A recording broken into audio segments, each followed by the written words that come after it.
Bonjour et bienvenue dans ce nouveau tutoriel. Donc, dans ce tutoriel, je vais vous montrer un petit script que je viens de réaliser pour effectuer les screencasts dans Blender.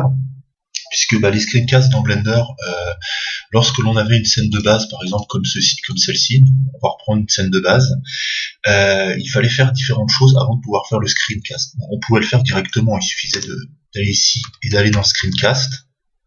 Alors on tape Screen, on met Make Screencast, ou alors on fait Alt F3.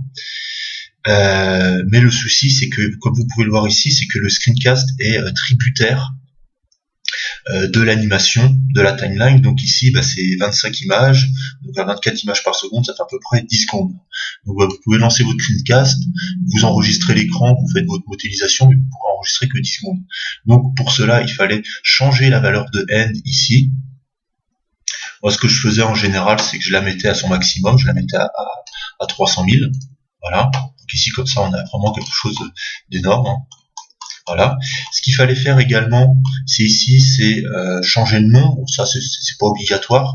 Si vous changez pas le nom, ça va vous mettre un fichier vidéo où ça va être marqué 0, puis il va y avoir un tiret, et puis 300 000, parce que ça, par défaut, Blender crée un nom qui est 1 et le tiret du 6 et le numéro de start et de end de la timeline. Ce qu'il faut faire aussi ici, très important, c'est qu'il fallait changer PNG pour Xvid, parce que c'est un peu bête d'avoir toute une séquence d'images sur, par exemple, 1 heure d'enregistrement de l'écran. Donc il fallait pas forcément passer en Xvid pour créer une vidéo directement. C'est-à-dire dès que vous avez fini votre screencast, elle se transforme en vidéo.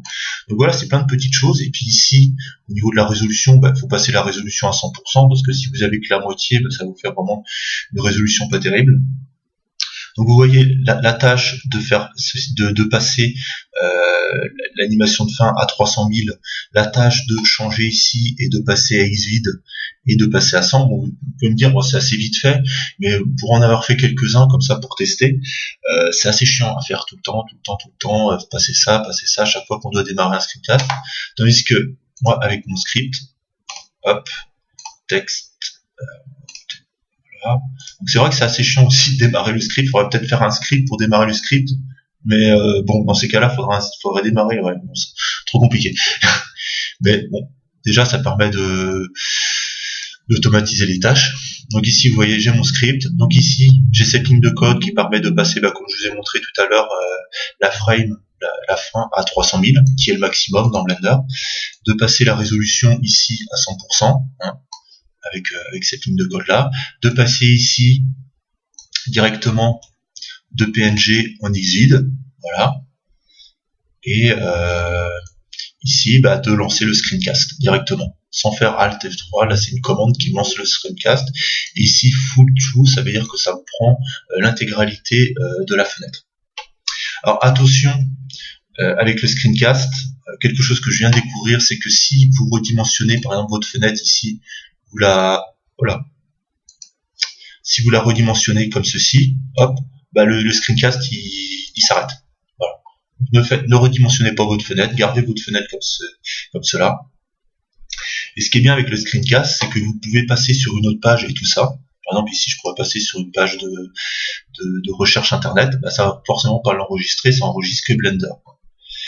Le seul désavantage avec l'enregistrement de screencast avec Blender, c'est que, vous allez voir tout de suite, là je vais démarrer un script, c'est que ça vous fait un rond, ça va vous enregistrer un rond au niveau de votre enregistrement final. Voilà. Et là je fais mon screencast. Vous voyez qu'ici, ça a changé tous les paramètres, ça a mis à 100%, ça a passé en Xvid. Je vais vous remontrer exactement. Donc ici, on va faire exprès, on va passer à 27, on va passer ici en PNG, on va ouvrir une timeline ici pour vous montrer timeline qu'on va repasser à 20 frames, voilà. Donc là, je démarre mon script. Et vous voyez, ici, ça m'a repassé à 300 000, ici, ça m'a passé en Xvid, ici, ça m'a passé à 100%, ça a tout changé et ça a lancé mon screencast. Voilà. Donc voilà l'avantage de ce petit script. Donc j'essaye de voir ce script là pour le mettre dès le démarrage de Blender. Ou alors le transformer en add-on, on est juste appuyé sur un bouton et ça me lance le screencast et ça m'a tout bien mis comme il faut. Voilà. Donc ça, c'est un petit code en plus pour changer de layout, pour passer par exemple ici de ce layout-là au layout vidéo, parce que j'avais l'idée de, quand le screencast se termine, ça crée une vidéo, et que la vidéo, ça l'ouvre directement dans l'éditeur de vidéo de Blender pour qu'on puisse faire l'édition directement. Mais j'ai pas réussi à le faire parce que j'arrive pas à trouver de code qui, quand le screencast est terminé, ça passe au layout. En fait, ici, ça passe directement au layout vidéo editor. Donc voilà. Donc voilà, c'est tout pour ce petit script. J'espère que cette vidéo vous aura plu, vous aura donné des idées. Donc vous pouvez recopier le script, ou je le mettrai en description dans la vidéo. À très bientôt pour un prochain tutoriel.